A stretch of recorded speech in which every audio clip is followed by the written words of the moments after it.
और यहाँ पर बहुत बहुत खड्डे थे, बहुत बहुत क्या नाम है यहाँ पर जोड़ था। जिस टाइम हमने ये जोड़ यहाँ पर भरे तो साहब डूब डूब के हमारे बच्चे भी यहाँ पर मरे। और ये जगह हमने बनाई अपने रहने के लिए। हम इसी गांव के साथ रहने वाले हैं। हमारी यहाँ पर लिस्ट बोर्ड देखी जाए 50 साल पुरानी लिस्ट में हमारे नाम यहाँ पर निकलेंगे, हमारे बड़े बूढ़ों के।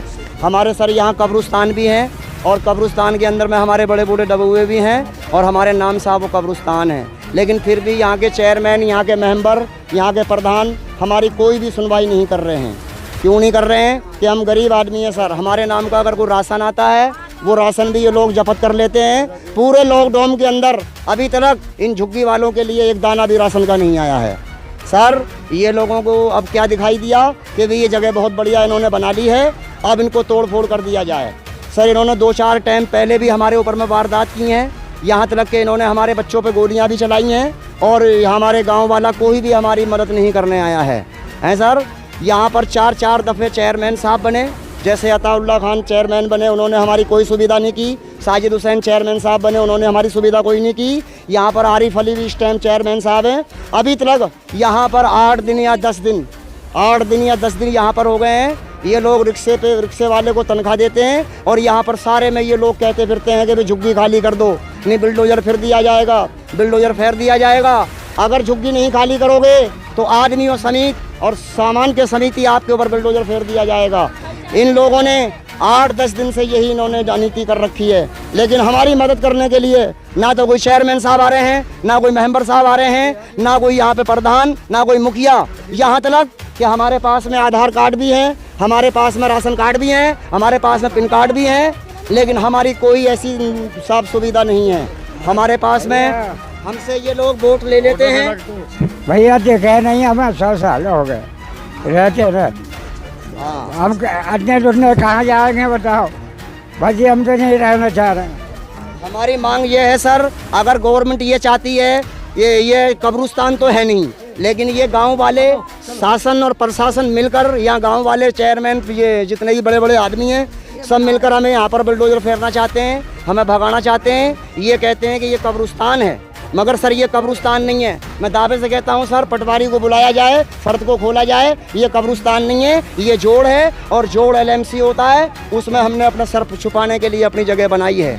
अब ये लोग कब्रिस्तान कह के ये झुग्गियों को तोड़ना चाहते हैं। हमारा हाथ जोड़ के निवेदन है सर, मदद चाहिए, हमें आपकी मदद चाहिए सर। जैसे मैं जानना चाहता हूं कि अभी आपने एक नोटिस जारी किया था जो एक कब्रिस्तान और जो है एक तालाब की जगह पर को लेकर जो कुछ लोगों ने वो घेरा हुआ था, जहां पर जो है एक बंजारों तबका रहता है, वो गरीब लोग हैं, वहां आपने एक नोटिस जारी किया है कि वो खाली कर दिया जाए।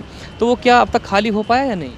नहीं, ऐसा था कि उसमें जो मजिस्ट्रेट नामित किए गए थे उनका स्थानांतरण होने के कारण उसको पोस्टपोन कर दिया गया है। शीघ्र ही नए मजिस्ट्रेट को नामित करके उसमें अग्रिम कार्रवाई की जाएगी। उसमें समस्या ये आ रही है कि एक कब्रिस्तान में लोग बस जाएंगे तो वहाँ पे शरीर को दफनाया कहाँ पे जाएगा, मिट्टी को दफनाया कहाँ जाएगा, इसलिए समस्या आ रही है। तो अवैध कब्जा है तो उसको हटाया जाएगा वहाँ से।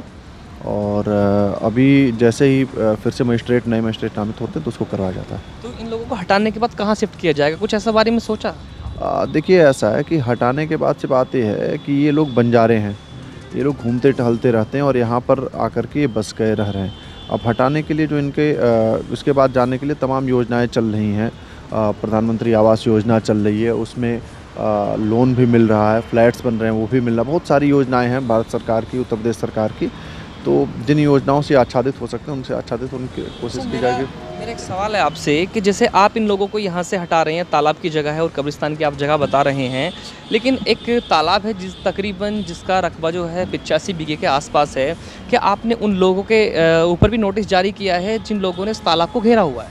पूर्व में उनके खिलाफ जो नोटिस जारी की गई है और चिन्हीकरण कर दिया गया था कि तालाब का रकबा कहाँ पर है, कौन कौन लोग उस पर काबिज हैं। पूर्व में नोटिस भी जारी की गई थी, उसका चिन्हांकन भी किया गया था।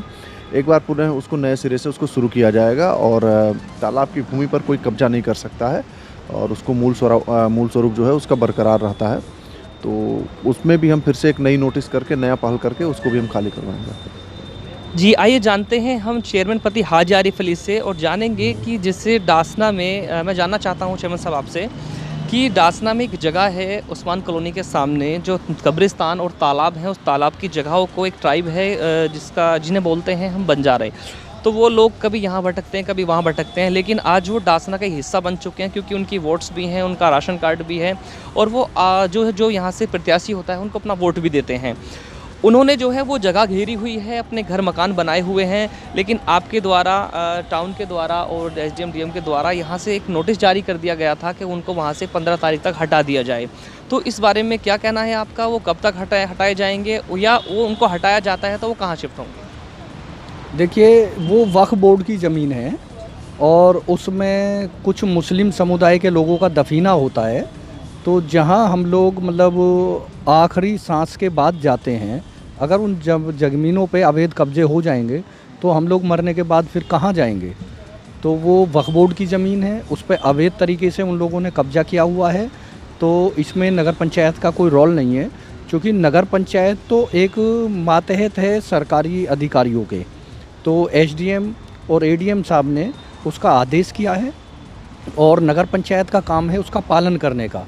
तो ऊपर से जो अधिकारियों ने आदेश दिया है उसी के तहत यहाँ नगर पंचायत जो अधिकारी हैं, अधिशासी अधिकारी, वो उस पर अमल कराएंगे। लेकिन पिछली बार क्या हुआ कि जो वहाँ के लिए मजिस्ट्रेट नियुक्त किए थे उनका ट्रांसफ़र हो गया था, तो इस वजह से वो कार्रवाई रह गई। तो अब अगला जो भी आदेश होगा उच्च अधिकारियों का, उसका पालन किया जाएगा।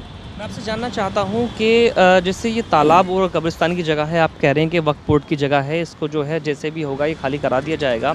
लेकिन मैं आपसे ये जानना चाहता हूँ कि एक आपके डासना में एक तालाब है जिसका रकबा तकरीबन 85 बीघे के आसपास है, जिस तालाब को लगभग काफ़ी हिस्सों से लोगों ने घेरा हुआ है।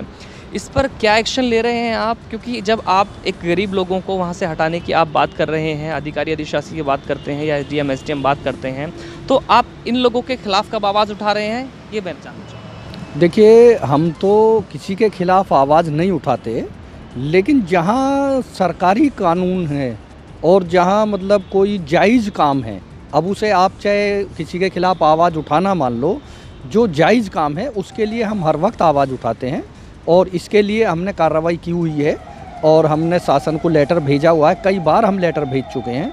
हमारा प्रयास ये है कि उस तालाब को, चूँकि उसकी वजह से आसपास में बहुत गंदगी रहती है, तो हम उसका सौंदर्यीकरण कराना चाहते हैं। उसका लगभग एस्टीमेट जो है 6 से 7 करोड़ रुपए का हमने बनवा रखा है। तो शासन से अगर हमें पैसा मिलता है तो हम उसका सौंदर्यीकरण कराएंगे और आगे शासन का मामला है कि वो इन लोगों को हटाते हैं या नहीं हटाते हैं। जैसा भी शासन से आदेश होगा, हमारे समय में जो भी आदेश होगा हम उसे मानेंगे। मैं जानना चाहता हूँ कि जैसे आप बात कर रहे थे अभी कब्रिस्तान और तालाब की जगह जो घेरी हुई है उस्मान कॉलोनी के आसपास में, तो अगर इन लोगों को वहाँ से हटा दिया जाता है, ये आप इन्हें जो है घर देंगे? क्योंकि आवास विकास योजना के तहत जो है प्रधानमंत्री जी ने एक वादा किया है कि हर व्यक्ति के लिए एक छत होगी, तो क्या उन लोगों को भी घर मिल पाएगा यहाँ से हटने के बाद? देखिए, हमारा प्रयास तो ये रहेगा कि जो गरीब आदमी है जिसके सर पे छत नहीं है उसको हर हाल में छत मिलना चाहिए। और माननीय प्रधानमंत्री जी की भी यही मंशा है कि जितने भी गरीब लोग हैं उन सबको 2022 तक जो है छत मिल जाए। लेकिन कुछ लोग हमारे यहाँ ऐसे हैं जो कोशिश तो करते हैं कि छत मिल जाए, लेकिन उनके पास जो कागजी कार्रवाई है वो पूरी नहीं हो पाती। यहाँ पे जितने भी लोग रह रहे हैं उनमें ज़्यादातर लोगों के पास, किसी के पास आधार कार्ड नहीं है, किसी का बैंक में अकाउंट नहीं है, किसी का आय प्रमाण पत्र नहीं है, अगर किसी का शौहर मर गया तो उसके पास उसका मृत्यु प्रमाण पत्र नहीं है। इन सब कानूनी प्रक्रिया के पूरा ना होने की वजह से ये लोग बेघर हैं। वरना तो माननीय प्रधानमंत्री जी ने डूडा के द्वारा हमारे यहाँ भी लगभग 204 मकान जो है दिए हैं। उसके अलावा प्रधानमंत्री आवास योजना के मकान बन रहे हैं, लेकिन ये लोग उसमें फार्म नहीं भरते, तो इसलिए इन लोगों को मकान नहीं मिल पाता। अगर ये लोग कोशिश करेंगे तो इन्हें 100% मकान मिल जाएगा। लेकिन अगर बात करें इन लोगों की कि डूडा से जो है घर बनवाए जा रहे हैं, क्या इन्हें घर की जगह भी दी जाएगी? देखिए, माननीय प्रधानमंत्री जी ने जो योजना निकाली है वो मकान बना के निकाली है, ना कि खाली प्लॉट की। तो ये लोग अगर कागजी कार्रवाई पूरी नहीं करेंगे तो इन्हें कुछ भी नहीं मिलेगा। ये लोग जबानी तो कहाँ जाएंगे? नहीं, ये लोग अपने कागज़ पूरे करें, उसमें आवेदन करें डूडा में, तो इनको मकान मिल जाएगा। अब जब ये लोग आवेदन नहीं करते और इसी तरह की ज़िंदगी में ये लोग जो है खुश हैं, तो अब इसमें ना तो प्रधानमंत्री जी कुछ कर सकते, ना हम कुछ कर सकते हैं। आपने कहा कि डूडा से जो है घर बनाए जाते हैं, तो जगह कैसे मिल पाएगी इन लोगों का? कागज कार्रवाई पूरी हो जाती है। नहीं, जगह नहीं देता, डूडा देता है मकान, या तो अपनी जगह हो उसके लिए मकान बनाने के लिए डूडा पैसा देता है। हमारे यहाँ तकरीबन 600 या 700 मकान बन चुके हैं 2.5 लाख रुपए की योजना में। और इसी तरह से अगर ये लोग चाहेंगे तो इनको मकान मिल जाएगा, लेकिन ये वहाँ जाके फार्म तो भरें। इन्होंने आज तक कोई फार्म ही नहीं भरा है वहाँ पे। जैसे कि आप देख रहे हैं, चेयरमैन पति हाजी आरिफ अली का कहना है कि आज के दौर में जो है सभी को जागरूक होने की ज़रूरत है, क्योंकि एक डूडा एक ऐसी स्कीम है जब सरकार घर बनाकर देती है, और लेकिन जब लोगों के पास कागजी कार्रवाई पूरी ना होती है, ना होने की वजह से घर नहीं बन नहीं पाते हैं, तो इस वजह से लोग भी परेशान हैं। और चेयरमैन पति हाजी आरिफ अली का कहना है कि सभी लोगों को अपनी कागजी कार्रवाई करनी ज़रूरी है। आज की रिपोर्ट में फ़िलहाल इतना ही। मैं अफसर अली, कैमरामैन नितिन के साथ।